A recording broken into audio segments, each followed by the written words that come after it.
Xiaomi এবার কম দামে launch করে দিল তাদের সবথেকে বেস্ট একটি ফোন। এই ফোনটি হলো Redmi K70e। এই ফোনটিতে কম বাজেটে আপনি পাচ্ছেন ফ্ল্যাগশিপ গেমিং প্রসেসর, সাথে পাচ্ছেন দুর্দান্ত camera setup, OLED display, higher refresh rate, big battery, super fast charger, আরও অনেক কিছু থাকছে এই ফোনটিতে। কিন্তু ফোনটির দাম রাখা হয়েছে অনেক কম। আজকের এই ভিডিওতে এই দুর্দান্ত ফোনটি নিয়ে ফুল ডিটেলস কথা বলবো, সাথে জানাবো ফোনটি কবে বাংলাদেশে অফিসিয়াল লঞ্চ হতে পারে এবং ফোনটির দাম কেমন হতে পারে। চলুন তাহলে আর কথা না বাড়িয়ে এই ফোনটির আনবক্সিং দিয়ে মূল ভিডিওটি শুরু করা যাক। তবে মূল ভিডিওতে যাওয়ার আগে আপনাকে বলবো ভিডিওতে একটি লাইক দিয়ে আর চ্যানেলটি প্রথমবার ভিজিট করে থাকলে চ্যানেলটি সাবস্ক্রাইব করে ভিডিওটি দেখতে থাকুন। এই ফোনটির বক্সটি হলো ব্ল্যাক কালারের একটি বক্স। বক্সের উপরে বড় করে লেখা দেখতে পাবেন Redmi K70e।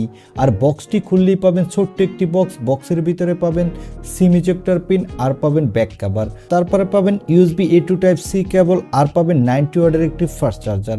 এই হলো ফোনের বক্স কন্টেন্ট। এবারে কথা বলবো এই ফোনটির লুক ও ডিজাইন নিয়ে। এই ফোনটির ব্যাক সাইডে দেওয়া আছে গ্লাস এবং এই ফোনটির ব্যাক সাইডটি ফুল ফ্ল্যাট এবং এই ফোনটির ব্যাক সাইডে পাবেন ট্রিপল ক্যামেরা সেটআপ। তবে এর ক্যামেরা বাম্পটা কিছুটা বড় এবং এই ফোনটির বডি ফ্রেম দুই সাইড থেকে কার্ভ, যার ফলে হাতে নিলে আপনি ভালো হ্যান্ডসাম ফিল পাবেন। এবং এই ফোনটির বডি ফ্রেমটি প্লাস্টিকের। আর এই ফোনটির নিচের দিকে পাবেন USB Type C এবং স্পিকার, সাথে পাবেন সিম কার্ড ট্রে। আর এই ফোনটির ডান সাইডে পাবেন পাওয়ার বাটন এবং ভলিউম লকার। আর এই ফোনটির ফ্রন্টে পাবেন একটি মিডল পাঞ্চল সেলফি ক্যামেরা। এই ফোনটির লুক ও ডিজাইন আমার কাছে এক কথায় দুর্দান্তই লেগেছে। আর এই ফোনটির লুক ও ডিজাইন Redmi K70 এবং K70 Proর মতো সেম। এই ফোনটির থিকনেস হলো 8.1 মিলিমিটার এবং ওয়েট 198 গ্রাম। এবারে কথা বলবো এই ফোনটির ডিসপ্লে কোয়ালিটি নিয়ে। এই ফোনটির ডিসপ্লেটি সাইজ হলো 6.67 ইঞ্চি মাপের একটি ফুল HD প্লাস OLED ডিসপ্লে, সাথে থাকবে 120 Hz রিফ্রেশ রেট এবং এই ডিসপ্লেটির PPI ডেন্সিটি হলো 446।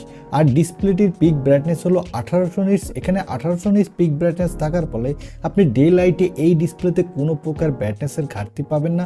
আর যারা মোবাইলে প্রচুর গেমিং করে থাকেন তারা 120 Hz রিফ্রেশ রেট থাকার ফলে গেমিংয়ের সময় বাটার স্মুথ পারফরমেন্স পাবেন এবং যারা মোবাইলে প্রচুর ভিডিও দেখতে ভালোবাসেন তারাও দুর্দান্ত উপভোগ করতে পারবেন। এবারে কথা বলবো এই ফোনটির ক্যামেরা কোয়ালিটি নিয়ে।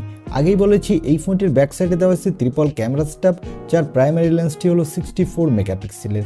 এখানে দেওয়া হয়েছে OIS সাপোর্ট, সাথে পাবেন 8 মেগাপিক্সেলের আলট্রা ওয়াইড লেন্স আর 2 মেগাপিক্সেলের ম্যাক্রো লেন্স। এই ফোনটির ব্যাক ক্যামেরা দিয়ে আপনি ফুল HD এবং 4K তে 30 FPS পর্যন্ত ভিডিও রেকর্ড করতে পারবেন। আর এই বাজেটের ফোন হিসেবে আপনি ভালো কোয়ালিটির ফটোগ্রাফি তুলতে পারবেন। এখানে পাবেন 16 মেগাপিক্সেলের সেলফি ক্যামেরা। এই ক্যামেরাটি দিয়ে আপনি ফুল HD ভিডিও রেকর্ড করতে পারবেন আর এখানেও আপনি দুর্দান্ত কোয়ালিটির সেলফি তুলতে পারবেন। এবারে কথা বলবো এই ফোনটির অন্যতম হাইলাইটেড অপশন অর্থাৎ এর পারফরমেন্স নিয়ে। এই ফোনটিতে পারফরমেন্সের জন্য দেওয়া হয়েছে মিডিয়াটেকের ডায়মেনসিটির নতুন একটি প্রসেসর 8300 আলট্রা প্রসেসর। এই প্রসেসরটি 4 ন্যানোমিটার আর্কিটেক্টে বিল্ড এবং এই প্রসেসরটির up to clock speed 3.35 gigahertz. এই প্রসেসরটির সাথে যদি আমি স্ন্যাপড্রাগনের প্রসেসরে কম্পেয়ার করি তাহলে এটির পারফরমেন্স স্ন্যাপড্রাগনের 8 Gen 2 মতো প্রায় সেম। বুঝতেই পারছেন প্রসেসরটা খুবই শক্তিশালী একটি প্রসেসর। এখানে যে কোনো ধরনের হাই সেটিংসের গেম আপনি স্মুথলি খেলতে পারবেন, কোনো ল্যাগ বা ফ্রেম ড্রপ ইস্যু পাবেন না। এখানে PUBG, free fire, call of duty, Asphalt 9, Genshin ইম্প্যাক্টের মতো বড় বড় গেমগুলো আপনি খেলতে পারবেন, সেক্ষেত্রেও কোনো ল্যাগ বা ফ্রেম ড্রপ পাবেন না। আর এই ফোনটিতে আউট অফ দ্য বক্স থাকছে Android 14, এর ব্যাকএন্ডে থাকছে HyperOS। এখানে সিকিউরিটির জন্য দেওয়া হয়েছে ইন ডিসপ্লে অপটিক্যাল সেন্সর। আর এই সেন্সরটা কিন্তু ভালোই ফাস্ট এবং ব্যাটারির জন্য থাকছে 5000 mAh এর একটি ব্যাটারি, সাথে থাকছে 90 ওয়াটের একটি ফাস্ট চার্জার। এখানে কোম্পানি ক্লেম করছে 0 থেকে 100% চার্জ আপনি 34 মিনিটে ফুল করে নিতে পারবেন। আর এই ফোনটি মার্কেটে আপনি 3টি কালার ভেরিয়েন্টে পাবেন। তবে এই ফোনটিতে কোনো extra dedicated micro SD card slot নাই, যার ফলে আপনি চাইলেও আপনার ইচ্ছা মতো স্টোরেজ বাড়াতে পারবেন না। এই ফোনটিতে দেওয়া হয়েছে LPDDR5X RAM, সাথে দেওয়া হয়েছে UFS 4.0 স্টোরেজ। বুঝতেই পারছেন ফোনটার র্যাম এবং স্টোরেজ ভেরিয়েন্টটি কিন্তু খুবই ফাস্ট হতে যাচ্ছে। এই ফোনটিতে ব্লুটুথ 5.4 এর সাপোর্ট থাকছে, NFC থাকছে। আর এই ফোনটি মার্কেটে আপনি 3টি RAM ভেরিয়েন্টে পাবেন। এবারে কথা বলবো এই ফোনটি কত দামে অফিসিয়াল লঞ্চ হয়েছে এবং এই ফোনটি বাংলাদেশে লঞ্চ হলে দাম কত হতে পারে এবং বাংলাদেশে কবে লঞ্চ হতে পারে। এই ফোনটি অলরেডি চায়নার মার্কেটে লঞ্চ হয়ে গেছে এবং এই ফোনটির 12256GB ভেরিয়েন্টের দাম রাখা হয়েছে 1999 ইউয়ান, যা বাংলা টাকায় কনভার্ট করলে দাঁড়ায় 31,000 টাকার মতো।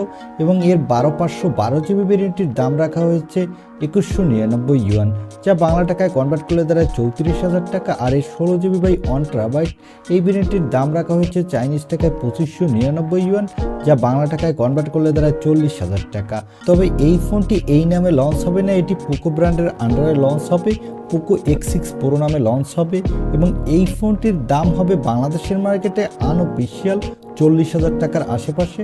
আমার মনে হয় যারা 40,000 টাকার মধ্যে সবথেকে বেস্ট একটা ফোন কিনতে চান তারা এই ফোনটি নিতে পারেন। বিশেষ করে আপনি যদি ভালো ডিসপ্লে এবং ভালো গেমিংয়ের জন্য ফোন কিনতে চান তাহলে এই ফোনটি হতে পারে আপনার জন্য আদর্শ চয়েস।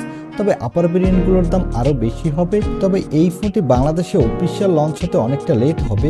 তবে আপনি যদি আগে কিনতে চান তাহলে আপনাকে আনঅফিসিয়াল কিনতে হবে। এই ছিল Redmi K70e এই ফোনটি রিভিউ। এখন এই ফোনটি আপনার কাছে এই দামে কেমন লেগেছে, এই দামে কি এই ফোনটি আপনি কিনতে চান কিনা তা কমেন্টে জানাতে পারেন।